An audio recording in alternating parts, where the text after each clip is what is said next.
प्यारे बच्चों, आप लोग की काफ़ी डिमांड के कारण से फिर से यहाँ पे हम लोग क्लास 10 के मैथ्स का ऑब्जर्व प्रश्न को देखने वाले हैं। और ये सभी प्रश्न जो है ना आपका मैथ्स का वायरल प्रश्न पत्र से लेके आए हुए हैं।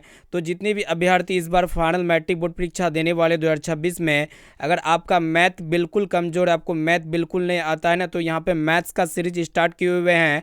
और इस सीरीज में हम लोग जो है ना यहाँ पे हम लोग ऐसे ऐसे क्वेश्चंस को देखेंगे जो आपके बोर्ड एग्जाम में 2026 के फाइनल मैट्रिक बोर्ड परीक्षा में 100% देखने को मिलेगा।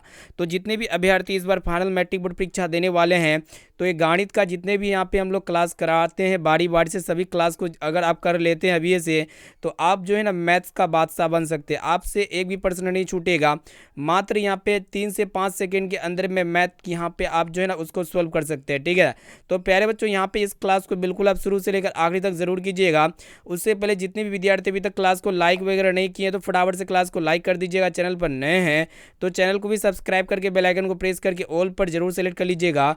और इनके साथ से जितने भी विद्यार्थी अभी तक हमारे व्हाट्सएप ग्रुप में नहीं जुड़े हैं, तो फटाफट से मेरा व्हाट्सएप नंबर लीजिए। मेरा व्हाट्सएप नंबर है 6206076569। इस नंबर को आप सेव कीजिए। आप बोले कि सर हमें व्हाट्सएप ग्रुप में जोड़ दीजिए, तो हम जो है ना आपको व्हाट्सएप ग्रुप में जोड़ देंगे। ठीक है ना, इस क्लास को बिल्कुल शुरू से लेकर आखिरी तक जरूर कीजिएगा। इसके साथ साथ हम एक एक क्वेश्चंस को सॉल्व करेंगे और आपको एक एक क्वेश्चंस का SW क्वेश्चन देंगे। आप इसीलिए अपने कॉपी कलम को उठाइए, कॉपी कलम को लेके बैठिए और यहाँ पे मेरे साथ एक एक क्वेश्चंस को सॉल्व कीजिए, नोट कीजिए। और इनके साथ साथ आपको क्या करना है प्यारे बच्चों, जो भी SW क्वेश्चन देंगे ना, उसको सॉल्व करके आपको हमारे व्हाट्सएप नंबर पर भेज देना है, ताकि हम चेक कर सके उसका उत्तर आप उसको सही से सॉल्व किए कि नहीं किए। ठीक है, तो चलिए प्यारे बच्चों क्लास को स्टार्ट करते हैं।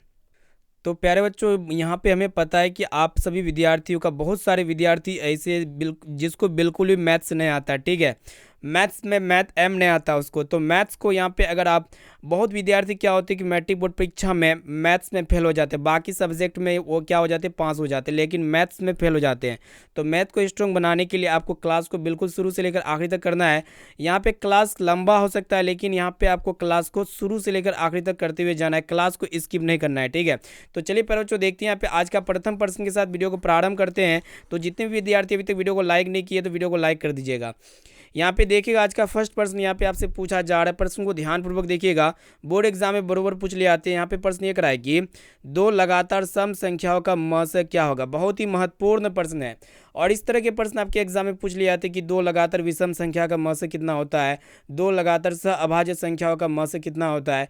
तो इस तरह के प्रश्न यहाँ पे पूछे जाने से पहले, सॉल्व करने से पहले आपको क्या करना पड़ेगा, सबसे पहले जो पूछा जाएगा, जैसे कि सम संख्याओं का माध्य पूछा जा रहा है ना, तो सबसे पहले आपको ये पता होना चाहिए कि सम संख्या होता क्या है। ठीक है, तो प्यारे बच्चों सम संख्या क्या होता है, यानी कि जो भी संख्या दो से पूर्ण विभाजित हो जाती है, यानी कि जो भी संख्या दो से कट जाती है। कहने का तात्पर्य होता है, आप यहाँ पे सिंपल भाषा में समझ सकते हैं। आपको तो पहाड़ा आता होगा, दो का पहाड़ा आता है, जैसे कि 2 हो गया, 4 हो गया, 6 हो गया, 8 हो गया, 10 हो गया, 12 हो गया, एंड डॉट डॉट डॉट इनफाइनिटी तक जाएगा। ठीक है ना, तो सम संख्या वो होते हैं जिसका जोड़ा होते हैं, जैसे कि दो का जोड़ा है प्यारे बच्चों, 4 का भी जोड़ा है, 6 का भी जोड़ा है। ये सभी क्या है प्यारे बच्चों, समबार है। कितना बार है, समबार है। और ये सभी संख्या किससे पूर्ण विभाजित होगी, 2 से कट जाएगी सभी संख्या, तो वो होता है प्यारे बच्चों सम संख्या। इतना तो आपको पता होना चाहिए। ठीक है, तो यहाँ पे क्या करा है कि दो लगातार, लगातार समझ रहे हैं ना, जैसे कि 2 के बाद 4 आता है, ये क्या हो गया, लगातार हो गया, 2 4, ये क्या हो गया प्यारे बच्चों, लगातार हो गया।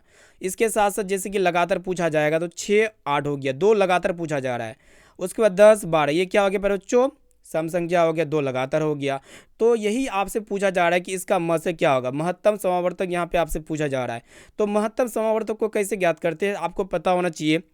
महत्तम समावर्तक क्या होता है, जिसको हम लोग HCF कहते हैं प्यारे बच्चों। HCF कैसे हम लोग ज्ञात करते हैं, दो विधि से ज्ञात करते हैं, या तो अभाज्य गुणनखंड विधि से इसको ज्ञात कर सकते हैं, या फिर इसको अब भाग विधि से भी ज्ञात कर सकते हैं।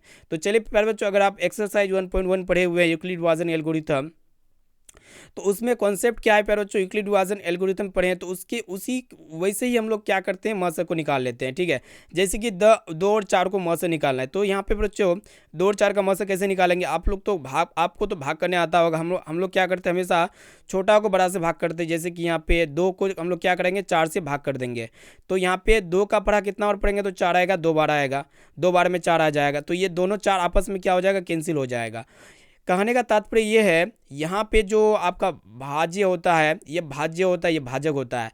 यहाँ पे जो भाजक होगा वही आपका क्या होगा प्यारे बच्चों, म स होगा। तो यहाँ पे भाज्य क्या बच गया, ये कंडीशन तब हम लोग यहाँ पे इसको अंत करेंगे जब तक यहाँ पे शेषफल जीरो ना आ जाए। तो यहाँ पे शेषफल क्या आया हुआ है, जीरो आया हुआ है। तो इसीलिए इसका जो म स हो जाएगा कितना हो जाएगा प्यारे बच्चों, 2 हो जाएगा। इसी तरह यहाँ पे 6,8 को भी अगर आप चेक कीजिएगा तो चेक करके देखिए, यहाँ पे 6 को हम लोग क्या करेंगे, 8 से डिवाइड कर देंगे। चलिए यहाँ पे आपको पता है प्यारे बच्चों 6 का पढ़ा एक बार पढ़ेंगे तो यहाँ पे 6 का 6 हो जाएगा। उसके बाद 8 में हम लोग क्या करेंगे, इसको माइनस करते हैं तो यहाँ पे कितना होगा, 8 में 6 गया 2 हो गया। फिर ये 2 को ये वाला जो यहाँ पे भाजक होते हैं उसको उतार लेना पड़ता है, फिर यहाँ पे इसको भाग करना पड़ता है, द्वितीय 6 हो जाएगा 3 बार में। ये प्रोसेस को जब तक करते रहेंगे तब तक जब तक यहाँ पे जीरो ना आ जाए शेषफल।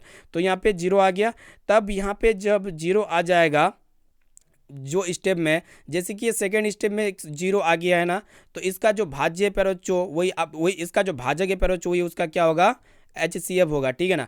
तो यहाँ पे भी 6 और 8 का जब हम लोग क्या निकाले, भाज्य आयथी निकाले, म से निकाले तो कितना आया, 2 आया। इसी तरह 10 और 12 का भी म से निकालिएगा तो कितना आएगा प्यारे बच्चों, 2 आएगा, आपको पता होना चाहिए। अब चलिए यहाँ पे एगो आपसे क्वेश्चन पूछते हैं, ठीक है। SW क्वेश्चन यहाँ पे नोट कर सकते हैं, SW क्वेश्चन के रूप में यहाँ पे दे रहे हैं, जैसे कि 12,14 का आपको क्या निकालना है, म से निकालना है। क्या निकालना है फिर बच्चों, म से निकालना है, यानी कि HCF निकालना है। कैसे निकालिएगा, ये प्रोसेस के थ्रू से आप निकालिएगा। और एगो देते हैं जैसे कि 6,8 का क्या निकालना है प्यारे बच्चों, म से निकालना है, यानी कि HCF निकालना है। तो कैसे निकालिएगा, यही प्रोसेस को आपको फॉलो करना है, ठीक है। चलिए उम्मीद करते हैं समझ चुके हैं, अगर समझ चुके हैं तो कमेंट सेक्शन में बोलिए कि सर समझ चुके हैं क्वेश्चन, ठीक है। चलिए प्यारे बच्चों देखते हैं यहाँ पे नेक्स्ट क्वेश्चन, यहाँ पे आपसे पूछा जा रहा है कि द्विघात बहुपद का व्यापक रूप क्या होता है। प्यारे बच्चों हम आपको बता देते हैं, जो द्विघात बहुपद होते हैं इसका जो व्यापक रूप होता है, व्यापक रूप कहाँ बोला जाए तो द्विघात बहुपद का पावर यहाँ पे आपको देखना पड़ेगा, ठीक है। व्यापक रूप क्या होता है यहाँ पे देखिएगा, जैसे कि द्विघात बहुपद का जो व्यापक रूप होता है क्या होता है, इसको याद रखना पड़ेगा प्यारे बच्चों। x² होते हैं प्लस bx होते हैं प्लस c होते हैं, जहाँ पे abc क्या होगी, वास्तविक संख्या होगी, और ये x क्या होगी प्यारे बच्चों, x क्या होगी आपको पता होना चाहिए, कोई चर होगी, ठीक है ना। अब चलिए प्यारे बच्चों अगर यहाँ पे आपसे पूछा जाएगा एक प्रश्न कि रेखिक जो बहुपद होते हैं उसका व्यापक रूप क्या होता है, रेखिक बहुपद का व्यापक रूप क्या होता है, चलिए इसको हम बता देते हैं। रेखिक बहुपद का व्यापक रूप क्या होता है, ax प्लस बी होता है। क्या होता है प्यारे बच्चों, ax प्लस बी होता है, ये आपको पता होना चाहिए, ठीक है। इसको अच्छी तरीके से याद कर लीजिएगा। अब आइए प्यारे बच्चों देखते हैं यहाँ पे नेक्स्ट क्वेश्चन की तरफ बढ़ चलते हैं। यहाँ पे देखिएगा नेक्स्ट क्वेश्चन यहाँ पे आपसे पूछा जा रहा है कि यहाँ पे क्या कराएगी, बिंदु -6,11 में भुज का मान क्या होगा। तो प्यारे बच्चों ये भुज क्या होते हैं, बहुत विद्यार्थी यहाँ कन्फ्यूज में पड़ जाते हैं, ये क्या चीज़ है, बिंदु -6,11 में भुज का मान ज्ञात करें। तो देखिएगा यहाँ पे घबराने की आवश्यकता नहीं है। बिंदु यहाँ पे कोई बिंदु दिया हुआ है, हम लोग जानते हैं जो मूल एथी होते हैं क्या बोलता है, यहाँ पे -6,11 है ना प्यारे बच्चों, ये किसके फॉर्म में है, x, y के फॉर्म में है। किसके फॉर्म में है, x, y के फॉर्म में है। यानी कि जो पहला वाला होता है ना वो आपका x होता है और दूसरा वाला क्या होता है प्यारे बच्चों, वो y होता है, ठीक है। तो यहीं पे आपसे क्या पूछा जा रहा है कि भुज का क्या होगा। तो प्यारे बच्चों हम लोग जानते हैं भुज किसको कहते हैं, x अक्ष को हम लोग भुज कहते हैं और y अक्ष को कोटि कहते हैं, आपको पता होना चाहिए। अब देखिए भुज का निर्देशांक आपको पता होना चाहिए। प्रश्न को सोल्व करने से पहले आपको क्या पता होना चाहिए, भुज का निर्देशांक क्या होता है, x, 0 होता है, ठीक है। तो यहाँ पे भुज पूछा जा रहा है तो x के जगह जो होगा ना वही आपका भुज होगा। तो प्यारे बच्चों यहाँ पे x के जगह कितना है, -6 है ना, तो यही आपका क्या हो जाएगा, भुज हो जाएगा, ठीक है। अगर यहाँ पे कोटि आपसे पूछा जाता तो आप क्या करते, अगर आपसे कोटि पूछा जाता प्यारे बच्चों तो आप क्या करते, आप बताइए कमेंट सेक्शन में जाके। अगर कोटि पूछा जाता तो इसका राइट आंसर कितना होता, ठीक है। कमेंट कीजिए फटाफट से, एक एक क्वेश्चन का आंसर यहाँ पे आपको बताना है, ठीक है ना। अगर कोटि पूछा जाता तो यहाँ पे क्या इसका राइट आंसर हो जाता, ठीक है। आप फटाफट से बता सकते हैं प्यारे बच्चों। तो अगर कोटि पूछा जाता तो y के जगह जो होगा वही आपका कोटि हो जाएगा। जैसे कि y के जगह कितना दिया हुआ है, 11 दिया हुआ है, ठीक है। तो ये आपका क्या हो जाता, कोटि हो जाता। चलिए इसमें हम आपको एगो एक्स्ट्रा प्रश्न देते हैं कि बिंदु आपका 0,7 दिया हुआ है, ठीक है। इसमें आपको बताना है कि बिंदु 0,7 में भुज का मान कितना होगा। क्या बताना है प्यारे बच्चों, भुज का मान कितना होगा, ठीक है, भुज बताना है। चलिए इसका राइट आंसर क्या होगा, आप हमें सोल्व करके लास्ट में सोल्व करके आप हमें व्हाट्सअप जरूर कर लीजिएगा, ठीक है ना। चलिए प्यारे बच्चों देखते हैं यहाँ पे नेक्स्ट क्वेश्चन की तरफ बढ़ चलते हैं। आइए देखिए यहाँ पे एक एक क्वेश्चन यहाँ पे लल्लन टॉप प्रश्न को लेके आए हुए हैं, ठीक है। एक भी क्वेश्चन को यहाँ पे हल्के में न लीजिएगा प्यारे बच्चों। देखिए यहाँ पे नेक्स्ट क्वेश्चन क्या कर रहा है कि यहाँ पे आपसे पूछा जा रहा है कि दो संख्याओं का लस और मस 50 है और 25 है, तो पहली संख्या 25 है, तो यहाँ पे आपसे क्या पूछ रहा है कि दूसरी संख्या ज्ञात करें। बहुत ही महत्वपूर्ण प्रश्न है, लेकिन इंपॉर्टेंट प्रश्न है, और इस तरह के प्रश्न आपके बोर्ड एग्जाम में बरोबर पूछ लिए आते, इसलिए इस जो वायरल प्रश्न पत्र है इसमें हम आप यहाँ पे मौजूद किए हुए, ठीक है। तो यहाँ पे फटाफट से आप सोल्व कीजिए। अगर आपको पता है इस तरह का प्रश्न, हम आपसे बहुत सारे क्लास में हम ये इस तरह के प्रश्न को सोल्व किए। चलिए, अगर नहीं पता है तो कैसे इसको सोल्व कीजिएगा प्यारे बच्चों। दो संख्याओं का लस और मस दिया हुआ है। कहने का तात्पर्य ये है कि लस का मान कितना दिया हुआ है, 25 दिया हुआ है, और मस का मान कितना दिया हुआ है प्यारे बच्चों, सॉरी, लस का मान यहाँ पे 50 दिया हुआ है, और मस का मान कितना दिया हुआ है प्यारे बच्चों, यहाँ पे 25 दिया हुआ है। तो यहाँ पे पहली संख्या अगर 25 है, तो यहाँ पे आपसे क्या पूछ रहा है कि दूसरी संख्या का मान क्या होगा। बहुत ही सिंपल प्रश्न है, एक कॉन्सेप्ट, एक फॉर्मूला होता है इसको सोल्व करने के लिए। प्यारे बच्चों, हम लोग पढ़े हुए हैं, क्या पढ़े हुए हैं आपको पता होना चाहिए। जो एलसीएम गुना एचसीएफ होते हैं ना प्यारे बच्चों, ये किसके बराबर होते हैं, एलसीएम गुना एचसीएफ किसके बराबर होते हैं, पहली संख्या गुना दूसरी संख्या, पहली संख्या गुना दूसरी संख्या के क्या होते हैं प्यारे बच्चों, ये बराबर होते हैं, ठीक है। ये आपको पता होना चाहिए। अब देखिए, लस का मान कितना दिया हुआ है, यहाँ पे मैथ्स में 25 दिया हुआ है, तो हम लोग लस की जगह कितना रखेंगे, यहाँ पे कितना दिया हुआ, 50 दिया हुआ लस की जगह, तो यहाँ पे लस की जगह कितना रखेंगे प्यारे बच्चों, 50 रखेंगे, इतना कर सकते हैं। अब देखिए एचसीएफ, यानी कि एचसीएफ बोले तो मस की जगह कितना दिया हुआ है, 25 दिया हुआ, तो इसकी जगह कितना रखेंगे प्यारे बच्चों, 25 रखेंगे, इतना तो कर सकते हैं। अब देखिए पहली संख्या कितना दिया हुआ है, 25 है, तो पहली संख्या की जगह 25 रख देंगे। तो यहाँ पे आपसे पूछ रहा है कि दूसरी संख्या, यानी कि यहाँ पे दूसरी संख्या आपको पता होना चाहिए, ठीक है। कैसे हम लोग पता करेंगे, इसको सोल्व आउट करेंगे, इसको सोल्व करेंगे तो ये मालूम चल जाएगा। अब देखिए, यहाँ पे हम लोग 25 से 25 को काट सकते हैं, लेकिन ऐसे नहीं काटेंगे। बहुत विद्यार्थियों को पता नहीं कि कैसे काटेंगे। तो देखिएगा, यहाँ पे क्या है कि 25 जो है ना दूसरी संख्या के साथ गुणा में है, दूसरी संख्या के साथ 25 गुणा में है। जब भी गुणा में रहता है तो राइट साइड में जाएगा, तो बट्टे के फॉर्म में हो जाएगा। ये तो कॉन्सेप्ट सबको ही पता होता है। अब देखिए, ये 25 किसके तरफ आ जाएगा, इसके तरफ, 50 गुना 25 की तरफ आ जाएगा। तो हम लोग क्या करेंगे, 50 को 25 से गुना कर देंगे, बटा क्या कर देंगे पर बच्चों, 25 कर देंगे। अब देखिएगा, यहाँ पे 25 25 दोनों क्या हो जाएगा, कैंसिल हो जाएगा। कैंसिल हो गया बोले तो 25 का पढ़ा एक बार पढ़ेंगे तभी तो 25 आएगा। अब यहाँ पे कितना बचा, एक बचा। अब हम लोग क्या करेंगे पर बच्चों, 50 को जब 1 से गुना करेंगे तो 50 हो जाएगा, ठीक है ना। कितना हो जाएगा, 50, यानी कि ये इसका राइट आंसर हो गया 50, यानी कि दूसरी संख्या 50 हो जाएगा। चलिए, आपसे एगो प्रश्न यहाँ पे हम पूछते हैं, एगो क्वेश्चन नोट कर सकते हैं। अगर यहाँ पे एलसीएम आपको दिया हुआ रहेगा, एलसीएम का मान 60 दिया हुआ है, और एचसीएफ का मान यहाँ पे कितना दिया हुआ है बच्चों, एचसीएफ का मान 12 दिया हुआ है, और पहली संख्या का मान यहाँ पे मान लेते हैं, पहली संख्या, यहाँ पे पहली संख्या इसको लिख देते हैं, ठीक है, ताकि आपको क्लियर हो जाए। पहली संख्या का मान, सॉरी, पहली संख्या का मान कितना दिया हुआ है बच्चों, इसको लिख देते हैं। पहली संख्या का मान दिया हुआ 12, तो और यहाँ पे आपसे क्या पूछा जा रहा है कि दूसरी संख्या क्या होगा। चलिए फटाफट से कमेंट सेक्शन में बताइए, इसको सोल्व करके, या बाद में बता सकते हैं। दूसरी संख्या का मान क्या होगा, इसको नोट कर लीजिए, ठीक है, कॉपी में इसको नोट कर लीजिए, और आप हमें कमेंट सेक्शन में जाके लास्ट में, या फिर आप इसको सोल्व करके जरूर हमें व्हाट्सअप कर दीजिएगा, ठीक है। चलिए फिर बच्चों, देखते हैं यहाँ पे नेक्स्ट क्वेश्चन यहाँ पे क्या कह रहा है कि यहाँ पे आपसे पूछा जा रहा है कि 1.34 को परिमेय संख्या के रूप में लिखे। तो इसको परिमेय संख्या के रूप में कैसे लिखेंगे, आपको पता होना चाहिए। अब देखिए, यहाँ पे दशमलव के बाद अंकों की संख्या सीमित है, 1.34 है।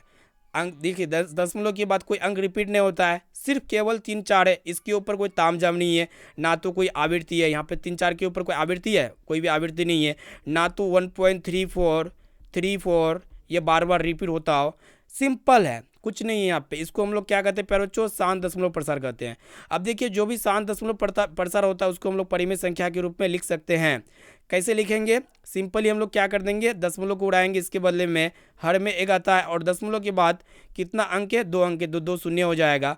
अब देखिए, ये तो आ गया। अब इसको आप सरलतम रूप में लिखिए, यानी कि इसको काटिए, तो ये किसका पढ़ा में जाएगा, लास्ट में 0 है और इसके लास्ट में 4 है।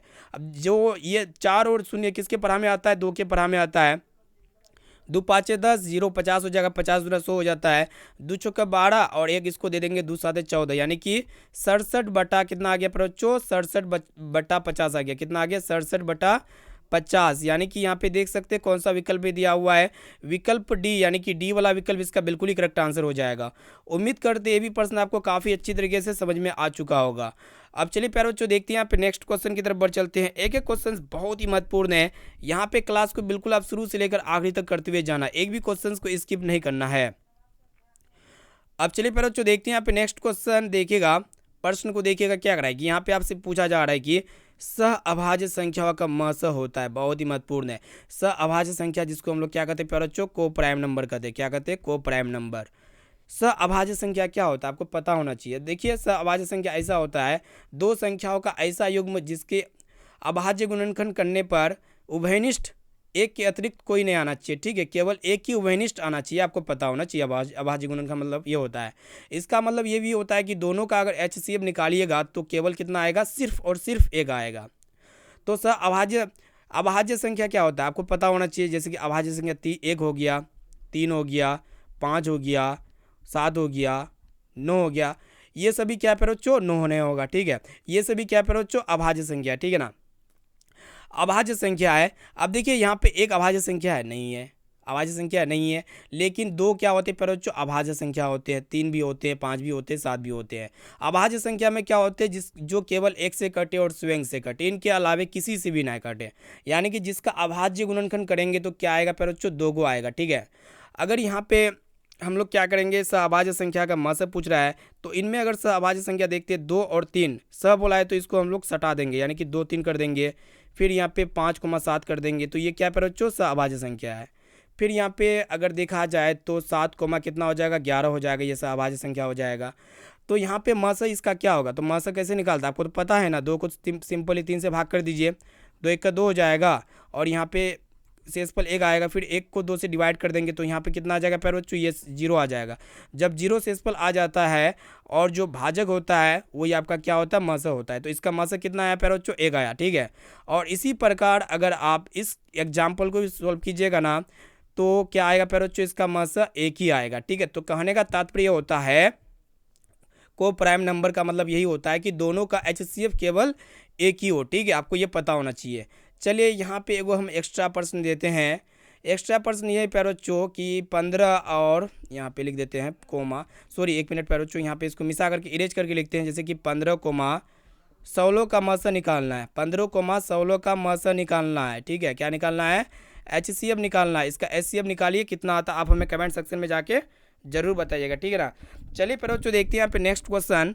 यहाँ पे देखिएगा अगला प्रश्न क्या कर रहा है कि यहाँ पे आपसे पूछा जा रहा है कि यदि किसी बारंबार सारणी का माध्य दिया हुआ इतना और माध्य का दिया हुआ है 9, तो इससे यहाँ पे क्या पूछ रहा है कि बहुलक क्या होगा। अब देखिए कोई भी बारंबार सारणी रहे, कोई भी बारंबारता सारणी रहे, जब भी माध्य का दिया हुआ रहेगा तो आपसे पूछा जाएगा बहुलक। तो इसके लिए फॉर्मूला होता है, या फिर मतलब यहाँ पे तीनों में से कम 2 चीज़ दिया हुआ रहेगा, दो चीज़ का डाटा दिया हुआ रहेगा, या तो बहुलक का डाटा दिया हुआ रह सकता है, या तो माध्य का दिया हुआ रह सकता है, माध्य का पूछ लेगा, या तो माध्य का माध्य, ये दोनों तो दिया हुआ है, बहुलक पूछ लेगा, या तो बहुलक माध्य का दिया हुआ रहेगा, माध्य पूछ लेगा, कुछ भी आपसे पूछ सकता है, बस आपको फॉर्मूला याद होना चाहिए, ठीक है, आपको कन्फ्यूज नहीं होना है प्यारे बच्चों, ठीक है। यहाँ पे देखिएगा जो माध्य होता है, इससे पहले यहाँ पे 7 नंबर प्रश्न को देख लेते हैं। प्रश्न देखिएगा क्या करा है कि 2 भिन्न भिन्न त्रिज्या वाले वृत्त हमेशा क्या होते हैं। देखिएगा प्यारे बच्चों वृत्त जो होते हैं, मान लिए एक वृत्त ये है प्यारे बच्चों, इसका त्रिज्या कितना है, अगर ये स्मॉल r1 है और दूसरा वृत्त ये है प्यारे बच्चों, इसका त्रिज्या कितना है, r2 है, ठीक है। ये 2 भिन्न भिन्न त्रिज्या वाले वृत्त हमेशा क्या होते हैं, ये दोनों वृत्त क्या दिखते हैं प्यारे बच्चों, एक जैसा दिखते हैं, मतलब ये गोलाकार है, ये भी गोलाकार है, तो ये दोनों गोलाकार है ना प्यारे बच्चों, ये दोनों क्या है, गोलाकार है। यानी कि जब 2 वृत्त 2 आकृति एक जैसा दिखे, एक दूसरे के समान दिखिए, वो बड़ा छोटा दिख सकता है लेकिन एक जैसा दिखना चाहिए, उसका आकृति एक जैसा होना चाहिए, ठीक है, तो वो क्या होते हैं, समरूप होते हैं। मतलब रूप क्या होना चाहिए प्यारे बच्चों, सेम होना चाहिए। समरूप का उदाहरण ये होता है। और सर्वांग सम का उदाहरण क्या होता है, सर्वांग सम किसको कहते हैं, अगर आपको पता है तो आप कमेंट सेक्शन में बताइए कि सर्वांग सम क्या होता है, ठीक है, आप बता सकते हैं, ठीक है। तो सर्वांग सम वो होता है प्यारे बच्चों, अगर यहाँ पे एक वृत्त ले लेते हैं, इसका त्रिज्या मान लिए, इसका त्रिज्या अगर r1 का मान दिया हुआ है 15 सेंटीमीटर, कितना दिया हुआ 15 सेंटीमीटर, और दूसरा वृत्त खींच लिए और r2 का मान कितना दिया हुआ प्यारे बच्चों, 15 सेंटीमीटर दिया हुआ है, तो ये दोनों आपस में क्या होगा, सर्वांग सम होगा। यानी कि दोनों का आकार सेम होना चाहिए, दोनों का आकार सेम होना चाहिए। यानी कि अगर इस वृत्त को इस वृत्त के ऊपर रख देंगे, इस वृत्त के ऊपर हम लोग क्या कर देंगे, इस वृत्त को रख देंगे, तो ये समायोजित हो जाना चाहिए, ठीक है, दिखना नहीं चाहिए दूसरा वृत्त, ठीक है। तो ये होता है आपका सर्वांगसम। उम्मीद करते समझ में आ चुका होगा, ठीक है। तो ये होता है सर्वांगसम, ठीक है। तो जब भी दो भिन्न भिन्न त्रिज्या वाले वृत्त हमेशा क्या होते हैं, समरूप होते हैं। इसे आपको याद होना चाहिए, बी वाला विकल्प बिल्कुल ही करेक्ट आंसर हो जाएगा। अब चलिए प्यारे बच्चों देखते हैं यहाँ पे नेक्स्ट क्वेश्चन। यहाँ पे क्या पूछ रहा है कि किसी बारंबारता सारणी में माध्य दिया हुआ इतना, माध्य कितना दिया हुआ है। तो यहाँ पे क्या पूछ रहा है कि बहुलक क्या होगा। तो प्यारे बच्चों बहुलक के लिए एक फॉर्मूला होता है, इसको नोट डाउन कर लीजिए, आप कॉपी में नोट डाउन कीजिए एक एक क्वेश्चन, ठीक है ना। बहुलक बराबर क्या होते हैं प्यारे बच्चों, 3 गुना माध्यिका, इसको नोट कर लीजिए, 3 गुना माध्यिका माइनस 2 गुना माध्य, क्या होते हैं 2 गुना माध्य। चलिए इसको हम लोग अंडरलाइन कर देते हैं ताकि आपको समझ में आए, फॉर्मूला दिख जाए अच्छे तरीके से, ठीक है।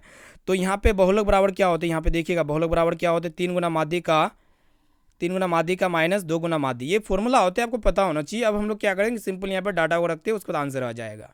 तो प्यारे बच्चों बहुलक हमको प्राप्त होना, यहाँ पे क्या पूछ रहा है, बहुलक पूछ रहा है। तो बहुलक बराबर क्या हो जाएगा, इसको सोल्व करते हैं। यहाँ पे बहुलक बराबर हो जाएगा 3 गुना माध्यिका है ना, तो हम लोग क्या करेंगे, 3 को माध्यिका का मान जो दिया हुआ उससे गुना कर देंगे। माध्यिका मान कितना दिया हुआ प्यारे बच्चों, 9 दिया हुआ, तो 9 से गुना कर देंगे। अब क्या होते हैं, 2 गुना माध्य होते हैं। माध्य का मान कितना दिया हुआ, 8.9 दिया हुआ, कितने दिया हुआ 8.9। अब इसको हम लोग शानदार तरीके से सोल्व करते देखते कितना आता है, ठीक है। अब देखिए 9 को जब 3 से गुना कीजिएगा तो कितना आएगा, 9 या 27 हो जाएगा, सिंपल है।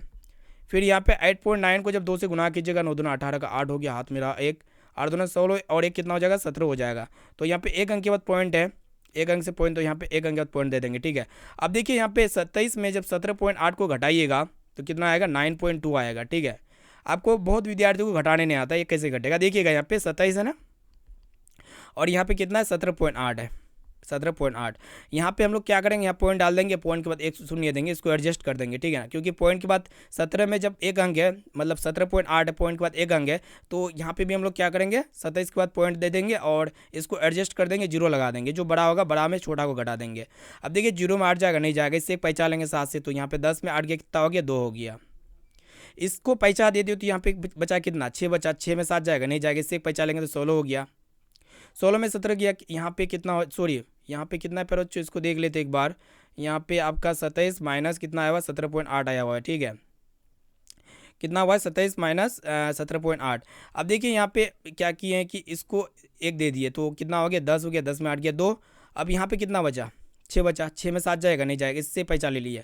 तो 16 में 7 गया तो कितना हो जाएगा पर बच्चों 9 हो जाएगा, यानी कि 9.2 यहाँ पे 1 बचा, 1 में 1 गया, कैंसिल हो जाएगा, ठीक है। तो 9.2 इसका राइट आंसर हो जाएगा, ठीक है। अब यहाँ पे हम लोग क्या करेंगे, एक SW क्वेश्चन देंगे आपको, क्या देंगे पर बच्चों, एक SW क्वेश्चन देंगे, उसको आप बनाइए। अगर यहाँ पे माध्य का दिया हुआ है, अगर यहाँ पे माध्य यहाँ पे दिया हुआ है प्यारे बच्चों, माध्य बराबर, देखिएगा यहाँ पे क्लास छोड़ के नहीं जाइएगा, ठीक है, बहुत ही महत्वपूर्ण क्लास करा रहे हैं। माध्य बराबर दिया हुआ है 10 और यहाँ पे माध्यिका का मान दिया हुआ प्यारे बच्चों, मान लिया माध्यिका का मान कितना दिया हुआ है, यहाँ पे देखिएगा हम लिख रहे हैं, ठीक है। अब यहाँ पे माध्यिका का मान 8 दिया हुआ है और आपसे क्या पूछा जा रहा है कि बहुलक क्या होगा। इसको बना के सोल्व कीजिए, आप हमें कॉपी में सोल्व करके लास्ट में यहाँ पे मतलब व्हाट्सअप करके भेज दीजिएगा। माध्य का मान दिया हुआ है 10, माध्यिका का मान दिया हुआ 8, तो यहाँ पे आपसे क्या पूछ रहा है कि इसका बहुलक क्या होगा, ठीक है। तो इसको फटाफट से सोल्व कीजिए, उसके बाद बताइए इसका राइट आंसर कितना आ रहा है आपका, ठीक है ना। चलिए फिर बच्चों देखते हैं यहाँ पे नेक्स्ट क्वेश्चन की तरफ बढ़ चलते हैं। आइए देखिए यहाँ पे अगला प्रश्न क्या कर रहा है कि वृत्त के केंद्र पर बना कोण होगा। तो वृत्त के केंद्र पर कितने डिग्री का कोण होता है प्यारे बच्चों, आपको पता होना चाहिए। वृत्त होते हैं गोलाकार होते हैं, सर्कुलर होते हैं, ठीक है, ये गोलाकार होते हैं, आपको पता होना चाहिए, वृत्ताकार के फॉर्म में है, ठीक है। अब देखिए वृत्त का जो केंद्र होता है, ये आपका वृत्त का क्या होता है, केंद्र होता है। सबसे पहले हम लोग वो चीज़ को देखते हैं, एक सरल रेखा खींच लेते हैं, ये सरल रेखा है, ठीक है। अब हम लोग क्या करेंगे, इसमें चाप को बैठाएंगे, यहाँ पे सेंटर में बैठाएंगे और इसको इस तरह का गोलाई कर देते हैं, तो ये क्या होता है, अर्धवृत्त होता है। और ये जो अर्धवृत्त होता है, ये कितने डिग्री का होता है, 180 डिग्री का होता है। अगर इसको हम लोग नीचे से भी गोला कर देंगे, इसको पूरा गोलाकार कर देंगे, तो ये वृत्त के आकार का रूप ले लेगा, धारण ले लेगा। ऊपर में जब 180 डिग्री होता है एक चाप में, नीचे में भी अगर इस तरह का सेम चाप खींचेंगे तो ऊपर 180 डिग्री और नीचे में भी 180 डिग्री, तो दोनों को ऐड करेंगे तो ये एक पूरा क्या बन जाएगा फिर वृत्त बन जाएगा। तो वृत्त के केंद्र पर जो कोण बनता है, कितना बनता है आपको पता होना चाहिए, कितना बनता है 100 नहीं, एक मतलब 360 डिग्री बनता है। दोनों को ऐड कीजिएगा तो कितना हो जाएगा, 360 डिग्री हो जाएगा ना, ठीक है। आपको ये पता होना चाहिए पर बच्चों, ठीक है। अब अगर यहाँ पे एक क्वेश्चन यहाँ पे आपसे पूछा जाए कि वृत्त मतलब एक्स्ट्रा क्वेश्चन अगर हम यहाँ पे आपसे पूछेंगे कि अर्धवृत्त का कोण कितना होता है, अर्धवृत्त का कोण कितना होता है, ये आपका SW क्वेश्चन हो गया, ठीक है। अर्धवृत्त का कोण कितना डिग्री का होता है, ठीक है। आप ये कमेंट सेक्शन में जाके जरूर बताइएगा। अर्धवृत्त का कोण कितना डिग्री का होता है, अर्धवृत्त का कोण कितना डिग्री का होता है। तो फटाफट से कमेंट सेक्शन में जाके इसको सोल्व कीजिए। एक एक क्वेश्चन बहुत ही महत्वपूर्ण है। अब आइए पर बच्चों देखते हैं इसको सोल्व करते हैं। एक घन का संपूर्ण पृष्ठ क्षेत्रफल दिया हुआ इतना, यानी कि यहाँ पे टीएसए दिया हुआ, टोटल सरफेस ऑफ एरिया दिया हुआ है घन का। तो यहाँ पे आपसे पूछ रहा है कि इसका क्यूब क्या होगा, इसका आयतन क्या होगा। इसको कैसे सोल्व कीजिएगा, स्टेप बाय स्टेप देखिए। यहाँ पे हम आपको विस्तारपूर्वक बताते हैं। तो सबसे पहले आपको पता होना चाहिए जो घन होते हैं इसका जो संपूर्ण पृष्ठ क्षेत्रफल होते हैं, इसके लिए फॉर्मूला होते हैं। घन का संपूर्ण पृष्ठ क्षेत्रफल के लिए क्या होते हैं बच्चों, यानी कि जो घन का टीएसए होता है क्या होता है आपको पता होना चाहिए। ए क्यूब होते हैं, क्या होते हैं बच्चों, 6a² होते हैं। क्या होते हैं, 6a², आपको पता होना चाहिए। जहाँ पे ए जो होते हैं भुजा होते हैं, क्या होते हैं, भुजा होते हैं, ठीक है ना। अब देखिएगा यहाँ पे ध्यानपूर्वक, इसका पृष्ठ क्षेत्रफल दिया हुआ है घन का कितना, 216। तो टीएसए की जगह कितना लिखेंगे, 216 लिख देंगे। बराबर यहाँ पे कितना हो जाएगा बच्चों, 6a² हो जाएगा। अब हम लोग क्या करेंगे कि a² को यहीं पे रहने देंगे, a² को क्या कर देंगे, यहीं पे रहने देंगे। और 6 को लेफ्ट साइड में लेके आएंगे तो क्या होगा, बट्टे के फॉर्म में हो जाएगा, नहीं कि 216/6 हो जाएगा। इसको हम लोग काटेंगे, काटिए, यहाँ पे आपको काटने के लिए आता ही होगा। यहाँ पे 6×18 हो जाएगा। उसके बाद यहाँ पे कितना बच्चा, 6×18 3 और 6, 6 नंबर 36, कितना बार में हो जाएगा आपका, यहाँ पे आपका हो जाएगा बच्चों। अब बताइए कमेंट सेक्शन में जाके कितना यहाँ पे होगा, ठीक है। 9×4 36 हो जाएगा, ठीक है। अब देखिए यहाँ पे कितना आ गया बच्चों, 36। a² का मान कितना आया हुआ है, 36 आया हुआ है, ठीक है ना। अब हम लोग क्या करेंगे कि a का मान निकालें। a का मान कैसे निकालेंगे, स्क्वायर जब लेफ्ट साइड में होता है तो राइट साइड में जाएगा तो क्या होगा, ये अंडर रूट हो जाएगा। क्या हो जाएगा, अंडर रूट हो जाएगा ना, कि यानी कि यहाँ पे रूट 36 का मान कितना आ गया बच्चों, 6 आ गया, ठीक है ना। यहाँ पे ए का मान आया हुआ है। अब यहाँ पे आपसे क्या पूछ रहा है कि घन का आयतन क्या होगा। तो घन का जो आयतन होते क्या होते, ए क्यूब होते, क्या होते, ए क्यूब, यानी कि भुजा पर क्यूब। अब ए क्यूब का मतलब होता है कि ये जो भुजा है ना, इसको 6 को हम लोग क्या कर देंगे, 3 बार गुना कर देंगे। चलिए गुना कर दीजिए सिंपली।